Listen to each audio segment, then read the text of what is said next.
दोस्तों, स्वागत है आपका इंडियन कंस्ट्रक्शन इन्फो चैनल में। आज के इस वीडियो में हम बात करेंगे महाराष्ट्र राज्य के मुंबई सब अर्बन एरिया में बन रहे एक मेगा प्रोजेक्ट की, जो कि Mumbai trans harbour link project है। दोस्तों, ये एक ऐसा प्रोजेक्ट है जो कि पूरी तरह से बन जाने के बाद हमारे देश का सबसे लंबा सी ब्रिज बन जाएगा और साथ ही यह ब्रिज हमारे देश में किसी भी नदी या समुद्र पर बनने वाला सबसे लंबा ब्रिज होगा। इस Mumbai trans harbour link project की लंबाई कुल 21.8 किलोमीटर है, जो कि लगभग 22 किलोमीटर होती है। वर्तमान में इस ब्रिज पर काफी तेजी से कंस्ट्रक्शन का काम किया जा रहा है। तो इस वीडियो में हम इस मेगा प्रोजेक्ट से रिलेटेड डिटेल में बात करेंगे। अगर आप पहली बार इस चैनल पर आए हैं तो लाइक और सब्सक्राइब करके हमारा मोटिवेशन जरूर बढ़ाएं। इस प्रोजेक्ट का कंस्ट्रक्शन या कहें निर्माण कार्य Mumbai metropolitan region development authority अर्थात MMRDA द्वारा किया जा रहा है और इस परियोजना को सेवरी नावा सेवा ट्रांस हार्बर लिंक प्रोजेक्ट के नाम से भी जाना जाता है। इस प्रोजेक्ट का निर्माण मुंबई और नवी मुंबई के बीच बेहतर कनेक्टिविटी स्थापित करने के लिए किया जा रहा है। यह परियोजना मुंबई सिटी के विस्तारीकरण के लिए काफी जरूरी साबित होगी। रिपोर्ट्स की माने तो 60% से ज्यादा इस प्रोजेक्ट पर अब तक काम हो चुका है। इस प्रोजेक्ट की आधारशिला या फाउंडेशन स्टोन 2016 में रखी गई थी और 2017 में परियोजना के टेंडर्स अवार्ड कर दिए गए थे। अब हम इस प्रोजेक्ट के कंप्लीट डिटेल्स के बारे में बात करें तो इस प्रोजेक्ट में मुंबई के सेवरी को नवी मुंबई में नावा सेवा से जोड़ा जाना है, जिसके लिए इस 22 किलोमीटर लंबाई के ब्रिज को 4 पैकेजेस में डिवाइड किया गया है। इस ब्रिज प्रोजेक्ट के अंतर्गत 6 लेन का एक्सेस कंट्रोल्ड एक्सप्रेसवे का निर्माण किया जा रहा है, जिस पर 100 किलोमीटर प्रति घंटा की रफ्तार से वाहनों को चलाया जा सकेगा। इस ब्रिज की चौड़ाई लगभग 27 मीटर है और इसके साथ ही इस परियोजना के अंतर्गत 2 इमरजेंसी एग्जिट का भी निर्माण किया जाएगा। परियोजना के अंतर्गत एज स्ट्रिप और क्रैश बैरियर का भी निर्माण किया जा रहा है। इस ब्रिज में प्रत्येक लेन की चौड़ाई 3.5 मीटर्स है और इसके इमरजेंसी लेन की चौड़ाई 2.5 मीटर्स है। इसके साथ ही इसके मीडियन की चौड़ाई 0.75 मीटर्स है और चूंकि यह ब्रिज काफी मोनोलिथिक या कहें भारी भरकम या वजन को कैरी करेगा, इसके लिए इस ब्रिज के फाउंडेशन को लगभग 47 मीटर्स का रखा गया है।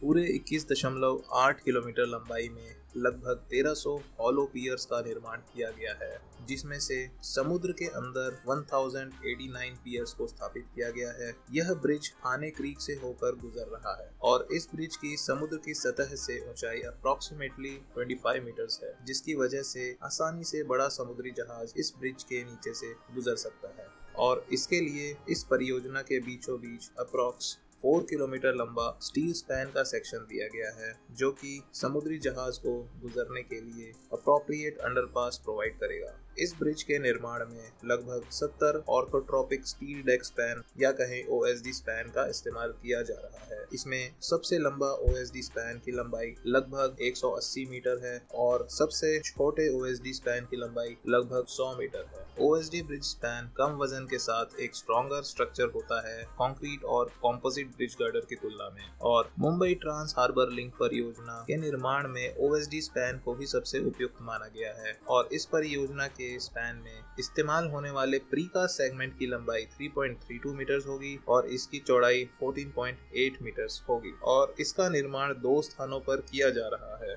पहला प्रीकास्ट सेगमेंट कास्टिंग यार्ड को मुंबई साइड में स्थापित किया गया है, जबकि दूसरा प्रीकास्ट सेगमेंट कास्टिंग यार्ड को नवी मुंबई में स्थापित किया गया है। अब आपको बता दें कि इस परियोजना के निर्माण के लिए लगभग 1,65,000 टन रेनफोर्समेंट स्टील का उपयोग किया जा रहा है और इस परियोजना के निर्माण में लगभग 8,30,000 क्यूबिक मीटर कंक्रीट का उपयोग किया जा रहा है। इस ब्रिज के स्पैन में कुल मिलाकर लगभग 10,605 प्रीकास्ट सेगमेंट का इस्तेमाल किया जाएगा। साथ ही एक फन फैक्ट आपको बताना चाहूंगा कि इस परियोजना के निर्माण में जितने भी ट्रक्स द्वारा कंक्रीट को लेकर मूवमेंट किया गया है, उसकी कंबाइंड लेंथ पृथ्वी से चंद्रमा के बीच की दूरी बराबर है। साथ ही परियोजना में जितने भी रेनफोर्समेंट स्टील बार का इस्तेमाल किया गया है, उससे 12 आईफिल टावर का निर्माण किया जा सकता है। इतना ही नहीं, इस परियोजना में इस्तेमाल किए गए स्टील से 3 से अधिक हावड़ा ब्रिजेस का भी निर्माण किया जा सकता है और जितने भी प्री स्ट्रेस्ड स्टील वायर्स का इस्तेमाल किया गया है यह हमारे पृथ्वी के सरकमफ्रेंस के बराबर है। अतः अब इन्हीं फैक्ट्स से आप अंदाजा लगा सकते हैं कि इस परियोजना के निर्माण में कितने लार्ज स्केल पर मटेरियल का यूज किया जा रहा है। परियोजना में इस्तेमाल हो रहे सबसे लार्जेस्ट OSD स्पैन जिसकी लंबाई 180 मीटर है, उसका वजन 2800 मेट्रिक टन है। कंस्ट्रक्शंस के टेंडर के बारे में बात करें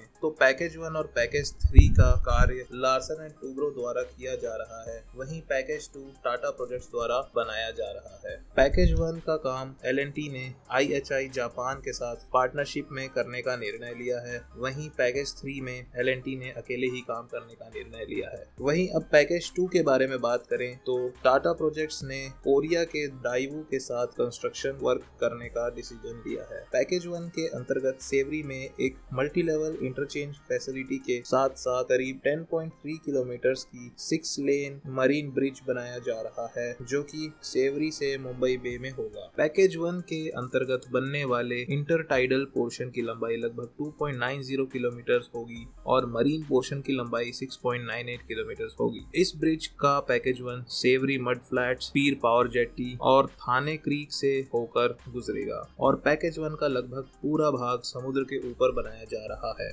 आपको बता दें कि इस परियोजना को इस प्रकार से डिजाइन किया गया है कि ये कम से कम 100 साल तक आसानी से टिका रहेगा। पैकेज 2 में करीब 7.8 किलोमीटर मुंबई बे के अक्रॉस ब्रिज होगा जिसमें शिवाजी इंटरनेशनल इंटरचेंज भी शामिल है। इस परियोजना के पैकेज 2 के अंतर्गत बनाए जाने वाले इंटरटाइडल पोर्शन की लंबाई लगभग 2.34 किलोमीटर होगी और मरीन पोर्शन की लंबाई लगभग 3.89 किलोमीटर होगी और वर्तमान में इनका निर्माण कार्य किया जा रहा है। पैकेज 3 में 3.61 किलोमीटर की वायाडक्ट सेक्शन होगा जिसमें स्टेट हाईवे 54 और नेशनल हाईवे 4B पर इंटरचेंजेस होंगे। पैकेज 4 में मैनेजमेंट सिस्टम और टोल्स को इंस्टॉल किया जाएगा। 17,843 करोड़ की लागत से बन रहे इस ब्रिज को 2023 के अप्रैल में तक कंप्लीट करने की अंतिम तिथि रखी गई है। वर्तमान समय में मुंबई से नवी मुंबई के बीच यात्रा के दौरान लगभग 2.5 से 3 घंटे का समय लग जाता है ट्रैफिक कंडीशंस के अनुसार, लेकिन इस ब्रिज के पूरी तरह से बन जाने के बाद मुंबई से नवी मुंबई की दूरी को महज 30 मिनट में पूरा किया जा सकेगा। और जैसा कि आपको पता है इस ब्रिज की लंबाई लगभग 22 किलोमीटर है, तो इसमें समुद्र के ऊपर 16.5 किलोमीटर लंबाई का वायाडक्ट बनाया जाएगा और जमीन पर 5.5 किलोमीटर लंबाई का वायाडक्ट का निर्माण होगा। अंत में आपकी जानकारी के लिए ये भी बता दें कि Mumbai trans harbour link project के पूरे हो जाने पर नवी मुंबई से नावा शेवा, मुंबई गोवा हाईवे, मुंबई पुणे एक्सप्रेसवे और upcoming Navi Mumbai international airport आपस में लिंक हो जाएंगे। मुंबई ट्रांस हार्बर लिंक को नवी मुंबई के लिए बहुत बड़ा इकोनॉमिक गेटवे भी माना जा रहा है। यह प्रोजेक्ट कंप्लीट हो जाने पर थाने, नासिक, पनवेल और पुणे की कनेक्टिविटी में भी काफ़ी ज़्यादा सुधार करेगा। तो दोस्तों, ये था Mumbai trans harbour link project का कंप्लीट डिटेल्स। अगर वीडियो पसंद आई है तो लाइक, शेयर और सब्सक्राइब ज़रूर करें और अपने विचार कमेंट बॉक्स में ज़रूर व्यक्त करें। धन्यवाद।